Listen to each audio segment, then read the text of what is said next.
Hello everybody, this is Mr. Utter here. Today's lesson was all about reactivity. So I'm going to do a quick demonstration for those of you that are at home that couldn't be in the classroom today. The demonstration is going to point out physical and chemical differences between elements on the periodic table. So physical properties versus chemical properties. And we're going to use these two elements right here, hydrogen and helium. Why? They're the two simplest elements that exist. So let's take a look. If we look at both of these, and we look at their physical properties, they are very similar.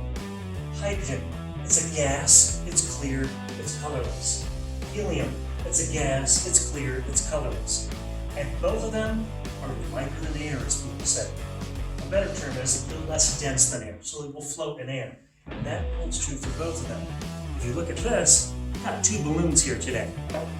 This one, that's a little bit higher up, this is helium. You see these at the fairground, birthday parties, whatever. Floating in the grocery store. This one is hydrogen. You don't see these anywhere, really. You don't see one. Okay, so another physical difference is very simple. Their outermost shell of electrons.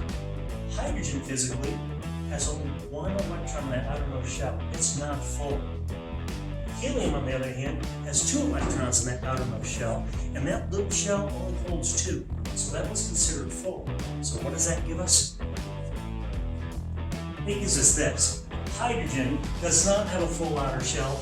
It's an unhappy sad atom. Okay? Helium is one of those perfect atoms, called a noble gas. They're happy, they're smiling. Everybody wants to be just like them. Hydrogen wants to be like helium. To do it, it's going to grab another electron. It's going to do whatever it can to gain an electron and fill that outer shell to be a happy atom. Nobody likes to be like this. We all want to be like that. So, there's a difference now, chemically. And here's where you need to watch. I'm going to turn the lights out for a little demonstration. Out, not brighter. And we're going to start with our helium balloon. So again, they're both clear. You can sort of see through these. They are colorless. They're actually odorless, so we can open them up and smell them. You wouldn't smell them in the air. And they are both less dense than air, and they float. But let's see if we give them a little bit of so-called activation energy, what they might do when they actually react with the air itself in the presence of a little flame. So here's helium. Balloon pops. Okay, so you may jump a little bit when a balloon pops. Okay, so we just did a helium balloon, and we just saw the balloon pop. Nothing spectacular really happens. Okay, hydrogen again, with one less electron out there, behaves a little bit differently. So why put a little flame to this one and expose it to the air? Check out what happens.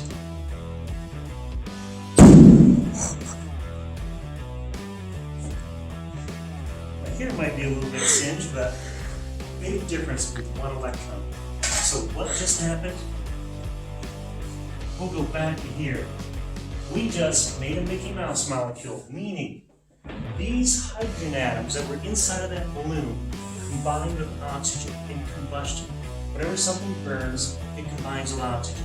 So now what we have is oxygen had 6 valence electrons, or electrons in the outer shell. It wanted 8. And each hydrogen wanted 2. So if you look at this, they are now sharing electrons after that big boom explosion kind of thing happened. So this hydrogen feels like it's got 2 electrons out there, just like helium. Perfect. This one, 2 electrons. If you count around the oxygen, it's got 8. And that makes oxygen just like another element called neon, which is a perfect one, just like helium. So now, this is how water forms. So what we just did right there, we formed water. Not as liquid, but as a vapor.